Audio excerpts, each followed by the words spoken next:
Yeah, woo!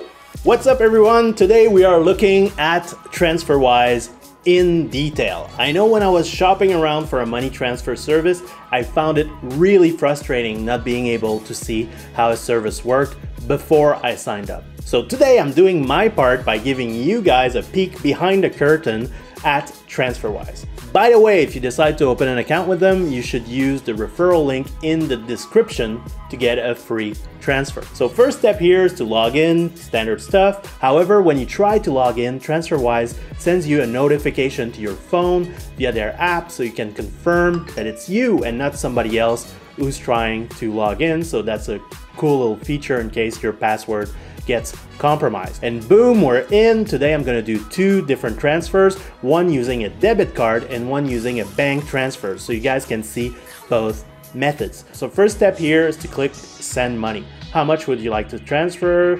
Pretty straightforward, so 500 Australian dollars to Canada. What's really slick here about TransferWise is that they're really clear about how much money the transfer will cost you. So in our case, the fee here is $3.48 and the rate is 99.13 Australian cents for each Canadian dollar. Now note that what you're getting here is the mid-market rate, the rate you can see on xe.com or Google, not the terrible exchange rate you're getting at your bank. So to recap, 500 Australian dollars to Canada using a debit card, that's all good. Let's hit continue. Okay, who are you sending the money to? Well, this is where we tell TransferWise our destination bank account. Today I want to send the money to myself. First step, very simple, fill in my name. Then I need 3 bits of information from my Canadian bank, which happens to be Tangerine. First, I need the institution number and the transit number. These are bank specific.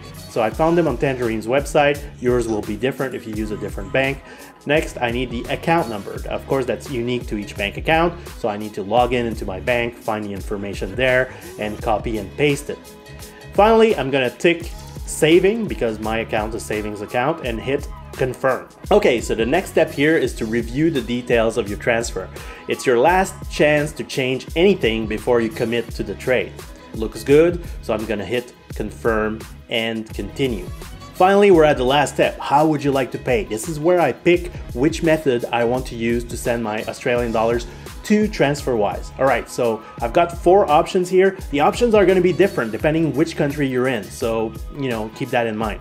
First step here is a debit card, which is fast and easy, but your bank might have a daily limit on how much you can spend on your debit card. So if you need to transfer a large sum, this may not work for you.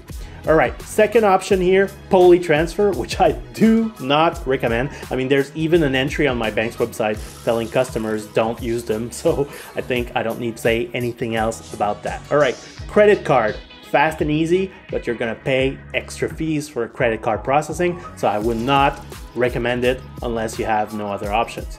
And finally, plain old vanilla bank transfer. So I'm gonna show you that one in a minute, but for now, let's stick to the quick and easy debit card. Okay, so this should look familiar if you've ever done online shopping anywhere, so very straightforward. Card number, card expiry, security code, that's all good. And finally, I just need to click pay 500 Australian dollar. And boom, that's it. Your payment was successful. You saved $28. I guess compared to Commonwealth and ANZ here, that's crazy when you think about it. $28 is huge on a tiny $500 transfer.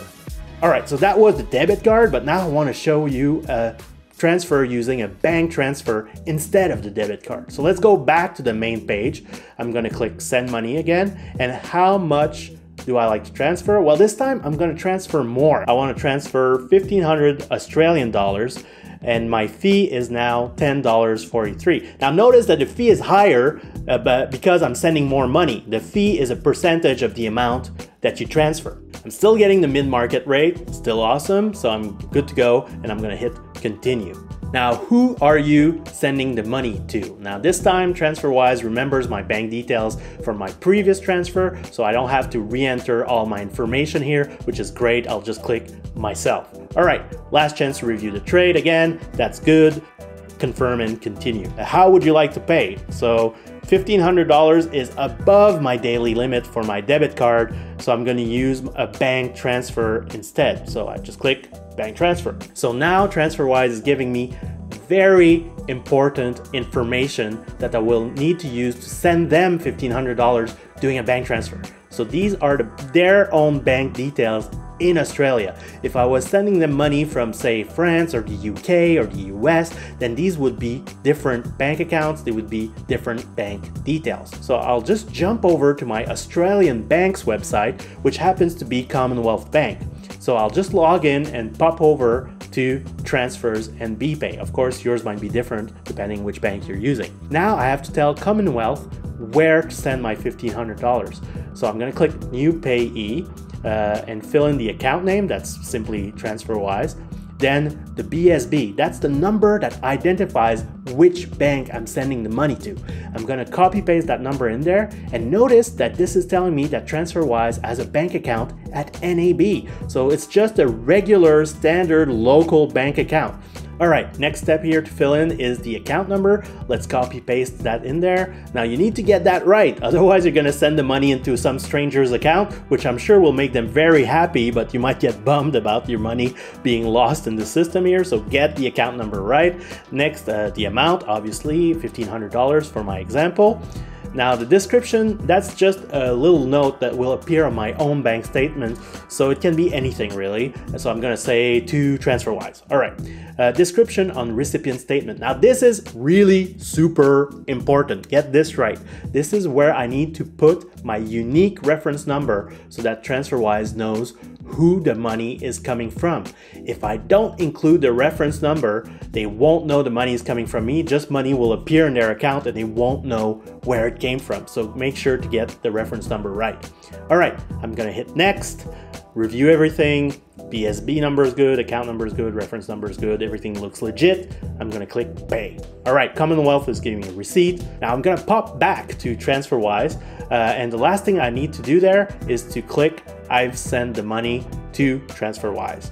And now it says waiting for your $1,500 payment. So that's fine because it usually takes a day or two for your bank to transfer the money over. So now TransferWise is waiting for my Australian dollars.